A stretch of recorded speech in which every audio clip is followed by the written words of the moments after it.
हरि ओम। इदं राष्ट्राय इदं नमः।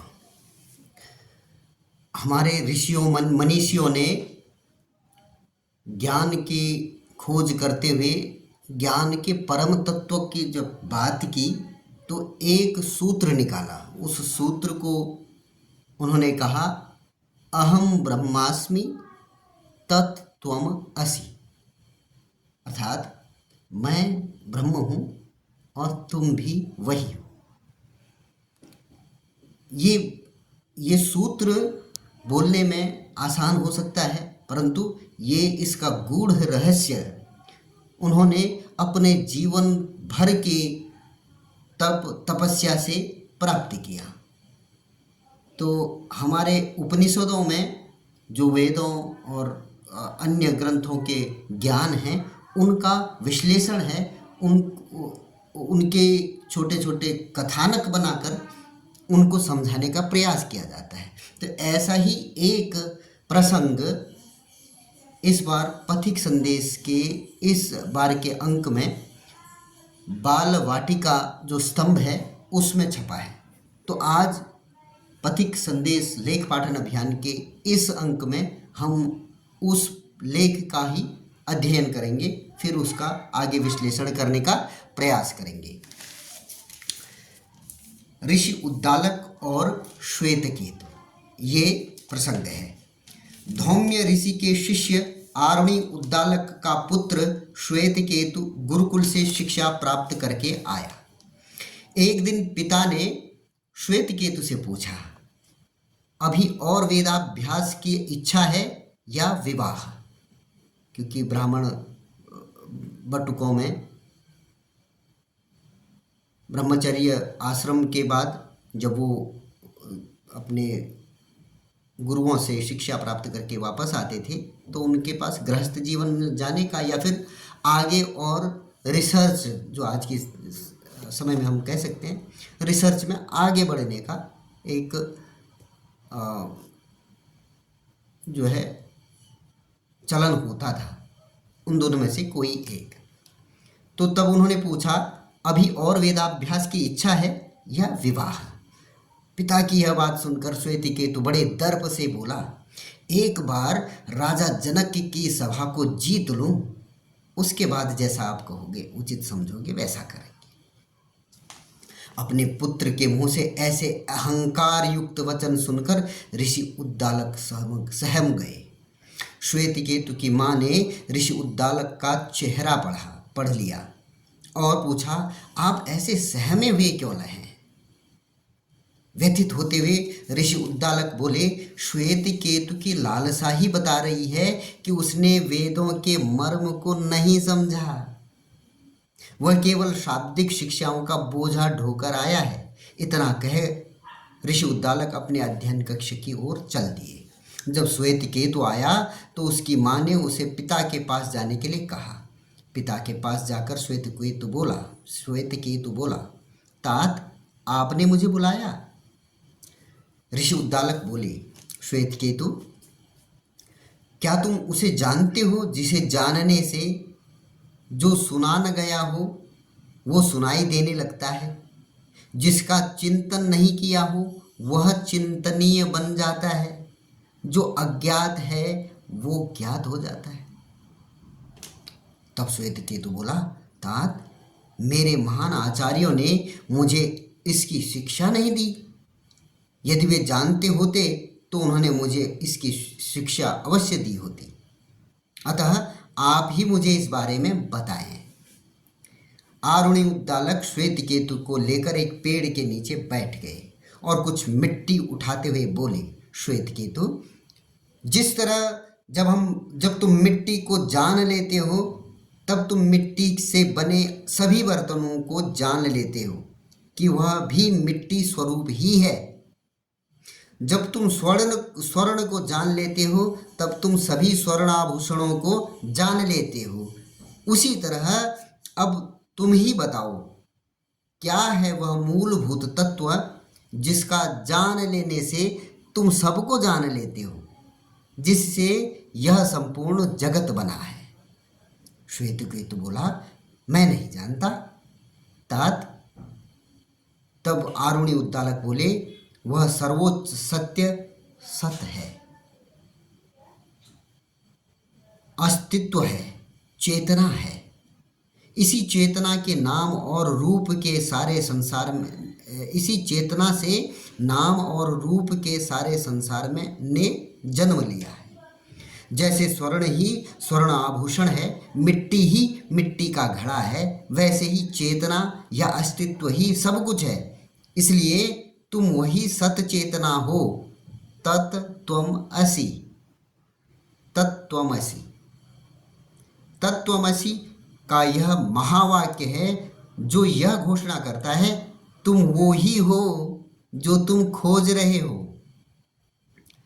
यह साधक और साध्य के ऐक्य को दर्शाता है। श्वेत केतु की ब्रह्म जिज्ञासा को देखकर आचार्य उद्दालक उसे फूलों के बगीचे में ले गए और बोले, यहाँ विभिन्न फूलों से शहद इकट्ठा कर रही मधुमक्खियों को देख रहे हो श्वेत केतु?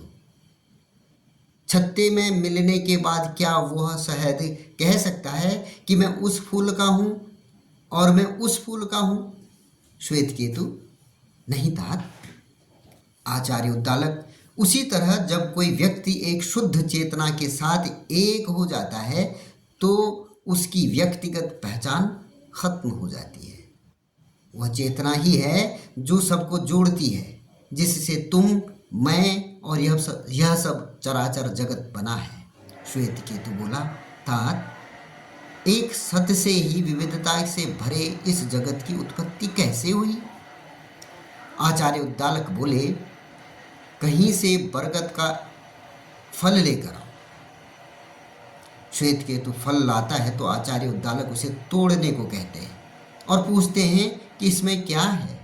श्वेत केतु कहता है, इसमें बहुत सारे छोटे छोटे बीज हैं। तब उद्दालक बोलते हैं, इससे किसी एक बीज को तोड़ के देखो, उसमें क्या है।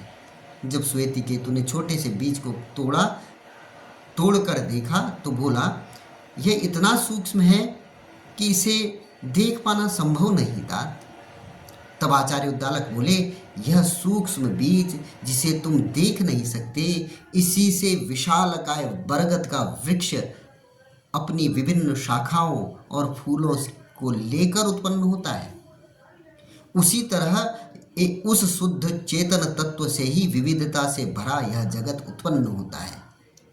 इसके बाद आचार्य उद्दालक ने श्वेत केतु को एक लोटे जल में नमक घोलकर लाने के लिए कहा और श्वेत केतु ने से लोटे की ऊपरी सतह से जल पीने को कहा और पूछा कि कैसा है। जल नमकीन था। फिर उसे लोटे के बीज का जल पीने के लिए को कहा, वह भी नमकीन था। अंत में उन्होंने उससे पैदे का जल पीने को कहा, वह भी नमकीन था। तब आचार्य उद्दालक बोले, जिस तरह दिखाई नहीं देते हुए भी जल की प्रत्येक बूंद में नमक है, उसी तरह दिखाई नहीं देते हुए भी सभी जगह वही चेतना विद्यमान है। वो मुझ में भी है, वही तुम में, वो मुझ में भी है, वही तुम हो। तत्त्वमसि। इस तरह ऋषि उद्दालक ने श्वेत केतु को दैनिक जीवन के उदाहरण देकर तत्त्वमसि महावाक्य के की उद्घोषणा की। जब तक कि श्वेत केतु इसके अर्थ को हृदयंगम नहीं कर लिया, जब तक कि श्वेत केतु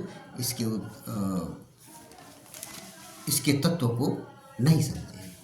ये लिया गया है छांदोग्योपनिषद का 6वां अध्याय है। तो उपनिषदों में जो वेद वाक्य हैं, जो गूढ़ वाक्य हैं, अर्थात या फिर जिनको हम सूत्र या फॉर्मूला कह सकते हैं, उनका विस्तार यानी रियल लाइफ एग्जाम्पल देकर उनको समझाने का प्रयास किया गया है। जो एक एक शब्द को निरूपित करने के लिए उसका जिस भाषा में मैं समझ सकता हूँ, मेरी बुद्धि के अनुसार मैं समझ सकता हूँ, उसी उदाहरण के साथ समझाने का जो प्रयास किया हमारे मनीषियों ने, और सारे उपनिषदों में इसी तरह के एक दूसरे के संवाद के साथ समझाने का प्रयास किया, और यही उनकी व्यापकता का प्रमाण भी है। वेद हुए, वेदों के गूढ़ रहस्य, उनको निरूपित करते हुए पुराण हुए, पुराणों को भी और ज़्यादा स्पष्ट करने के लिए उपनिषदों को बनाया गया। तो जो श्रृंखला शुरू होती है, वेद, पुराण, उपनिषद, फिर स्मृतियाँ और दर्शन, ये हमारे हिंदू संस्कृति के अभिन्न अंग हैं। इनके किसी भी अंग को न्यून मानना संभवतः एक बड़ी भूल होगी। तो ये एक छोटा सा उदाहरण बाल वाटिका स्तंभ में छपा। इसीलिए मैं कहता हूँ कि पथिक संदेश पत्रिका एक सारगम्य पुस्तिका है। इसको या ऐसी जो राष्ट्रवादी पत्रिकाएं हैं उनको आप अवश्य अपने घर में स्थान दें, अपने जीवन में स्थान दें, पढ़ने का प्रयास करें, और ये इसमें जितने भी विषय, अलग अलग विषयों को लिया जाता है, उन विषयों को एक सुग्राह्य तरीके से इसमें रखा जाता है। एक विषय को एक पृष्ठ में रखने का प्रयास करते हैं। एक पन्ने में पूरा विषय आपको समझ में आ जाता है। कोई लंबी चौड़ी सीरीज पन्नों की नहीं रखी जाती। तो छोटे छोटे जो समाचार भी हैं तो वो छोटी जितने में कि समझा जा सकता है उतने। इसमें ये तो बाल वाटिका है जिसमें उदाहरण देकर कैसे बालकों का उद्बोधन किया जा सके, इसका प्रयास रहता है। साथ में इसमें कुछ बच्चों के सिखाने के लिए कुछ प्रश्नोत्तरियाँ होती हैं, और ऐसे ही हर मास कुछ न कुछ उत्प्रेरक कहानियाँ हमारे स्वतंत्रता संग्राम सेनानी जिनको भुला दिया गया उनकी स्मृतियाँ भी इस पत्रिका में रहती हैं।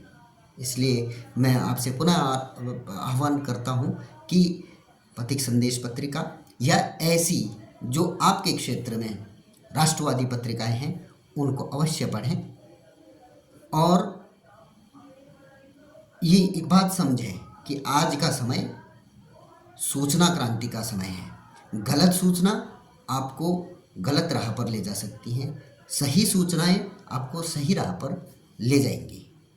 तो इसलिए ये जागरूक रहने का समय भी है, और अपने को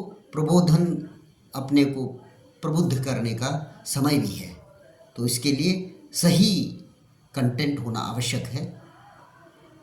तो इसी आशा के साथ कि आप भी अपने अपने क्षेत्र में आ रही राष्ट्रवादी पत्रिकाओं को सब्सक्राइब कर रहे होंगे, उनको मंगा रहे होंगे, और आप भी इस अभियान में अपना सहयोग दे रहे होंगे।